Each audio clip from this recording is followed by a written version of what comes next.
अस्सलाम वालेकुम चिल्ड्रन, कैसे हैं आप लोग। ओ आपने सोचा टाइम मशीन हो और हम लोग पीछे जाएं। क्या आगे भी जाया जा सकता है? हाँ, आगे भी जाया जा सकता है, लेकिन आगे आप देखेंगे कि आप बड़े हो गए, जिम्मेदारियाँ हो गई यहाँ पर बहुत सारी। बस मैं तो विश करती हूँ कि टाइम मशीन हो और मैं बिल्कुल छोटी सी एक नन्ही सी लड़की बन जाऊँ, स्कूल जाऊँ। चलें, कोई बात नहीं, हर एक की अपनी अपनी विश होती है ना। तो आज हम क्या करने वाले हैं? मेरी विश है कि आप अच्छे से इस सबक की जल्दी से रीडिंग कर लें, क्योंकि मैं आपको रीडिंग करा रही हूँ। तो चलिए अपना पेज नंबर 12 और 13 की यानी चैप्टर नंबर 3 की रीडिंग करते हैं। ठीक है, ये हमारा सबक है जिसका नाम है ताकत। ताकत, ठीक है, मैं पढ़ूंगी और आप मेरे साथ पढ़िएगा। ठीक है, ये है हुज़ैफ़ा ने खुद को देखा और बोला,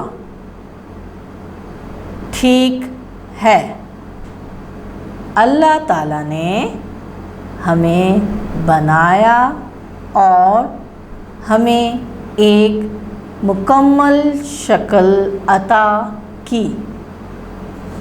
उसके बाद क्या हुआ? खिज़र ने करीब आकर कहा, फिर उसने हमें ताकत दी।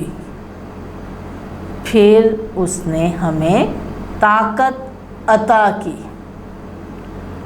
हुज़ैफ़ा हैरान रह गया, ताकत क्या मतलब? खिज़र ने जवाब दिया, ये वो सलाहियत है जिसके ज़रिए तुम तब्दीली ला सकते हो। तुम्हें तब्दीली लाने के लिए ताकत की ज़रूरत पड़ती है। हुज़ैफ़ा परेशान हो गया, ताकत तब्दीली कैसे ला सकती है? मेरी समझ में नहीं आया। खिज़र ने हुज़ैफ़ा का हाथ थामकर एक हल्की सी छलांग लगाई और अगले ही लम्हे वो दोनों हवा में उड़ने लगे। उसने एक गोल से बादल की तरफ इशारा किया और कहा, हम इस बादल में से गुज़र कर माज़ी में जाएंगे। वाकई इस बादल में से गुज़र कर हुज़ैफ़ा को एहसास हुआ कि वो अब सरसब्ज़ वादी में नहीं हैं, बल्कि मक्का के आस-पास हैं। गौर से देखो, खिज़र बोले, हम दीन इस्लाम के बिल्कुल शुरू के ज़माने में पहुँच गए हैं। रसूल अकरम सल्लल्लाहु अलैहि वसल्लम मक्का में मौजूद हैं। अभी सिर्फ़ चंद अफराद ही मुसलमान हुए हैं, बाकी तमाम लोग मुसलमानों के दुश्मन हैं। वो एक अल्लाह की इबादत पसंद नहीं करते, बल्कि बुतों को पूजते हैं। आज पहला दिन है मुसलमान अपने घरों से ला इलाहा इल्लल्लाह لا الہ الا اللہ کہتے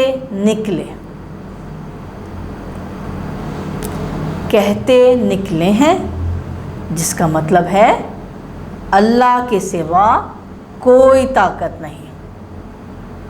آج سے پہلے مسلمان اللہ کی عبادت چھپ چھپ کر کرتے تھے، مگر اب اللہ نے اپنے نبی حضرت محمد صلی اللہ علیہ وآلہ وسلم کو حکم دیا کہ ایمان لانے والوں سے کہیں کہ وہ کھل کر اقرار کریں کہ پوری کائنات کا مالک اللہ ہے۔ دیکھو کافر مسلمانوں پر کیسے کیسے ظلم کر رہے ہیں، مگر مسلمانوں کے پاس طاقت ہے اور وہ اپنی طاقت استعمال کر رہے ہیں ایک خوشگوار تبدیلی کے لیے۔ یہ ہے ہمارا پیج 13، یہ ہے رہنما۔ کچھ دیر سوچنے کے بعد حذیفہ بولا، یہاں تو ٹھیک ہے کہ اللہ نے مجھے بنایا اور شکل عطا کرنے کے بعد طاقت عطا کی، اب مجھے ایک اچھی تبدیلی لانی ہوگی، ایسی تبدیلی جس سے اللہ تعالیٰ خوش ہو جائیں، مگر مجھے کیسے پتہ چلے گا کہ میں اپنی طاقت کا صحیح استعمال کر رہا ہوں؟ خضر مسکرا کر بولے، تمہاری مدد کے لیے 2 رہنما موجود ہیں۔ اچھا، وہ کہاں ہیں؟ حذیفہ نے پوچھا۔ خضر نے جواب دیا، ان میں سے ایک تمہارے گھر میں ہے، جسے تم قرآن کہتے ہو۔ اللہ نے قرآن اسی لیے بھیجا ہے کہ تم طاقت اچھے طریقے سے استعمال کرو۔ اللہ قرآن میں بتاتا ہے کہ کون سی چیزیں تمہارے لیے بہتر ہیں، تمہیں کیا کرنا چاہیے، اور اس پاک کتاب میں اللہ تعالیٰ یہ بھی بتاتا ہے کہ کون سی چیزیں تمہارے لیے محفوظ نہیں۔ اس طرح کچھ چیزیں تمہارے لیے نقصان دہ ہیں۔ قرآن میں عظیم پیغمبروں اور نیک لوگوں کے بارے میں سچے واقعات ہیں۔ یہ واقعات ہمیں بتاتے ہیں کہ ان لوگوں نے اپنی طاقت کو کس طرح استعمال کر کے اللہ کو خوش کیا، جس کے بدلے میں اللہ تعالیٰ نے انہیں اپنے انعامات اور اکرام سے نوازا۔ یہ تو سمجھ میں آ گیا، مگر دوسرا رہنما کون ہے؟ حذیفہ نے سوال کیا۔ خضر نے اسے سمجھاتے ہوئے بولے، وہ ہیں ہمارے پیارے نبی حضرت محمد صلی اللہ علیہ وآلہ وسلم۔ اللہ تعالیٰ نے ان کو اسی لیے بھیجا تھا کہ وہ ہمیں بتائیں کہ دنیا میں کیسے رہنا ہے۔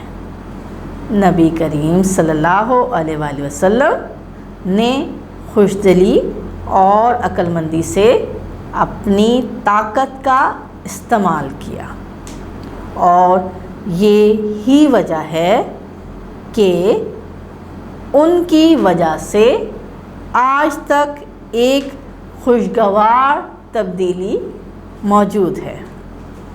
क़यामत तक दुनिया में तब्दीली होती रहेगी। इतनी दानिशमंदी से अपनी ताकत इस्तेमाल करने पर हम अपने नबी करीम सल्लल्लाहु अलैहि वसल्लम के शुक्रगुज़ार हैं। तो चिल्ड्रन, आज हमने अपने सबक नंबर 3 की रीडिंग कंप्लीट की। वैसे तो आपको रीडिंग करना आता है, लेकिन इसमें कुछ अल्फाज ऐसे थे जो आपको हो सकता है ना आते हों। आप अपने रीडिंग को कंप्लीट करेंगे, बुलंद मुताला करेंगे, खामोश मुताला करेंगे और अपने टीचर को इस सबक की पढ़ाई करके वॉइस मैसेज में भेजेंगे। ठीक है चिल्ड्रन, मिलेंगे अगली क्लास में। अल्लाह हाफिज़।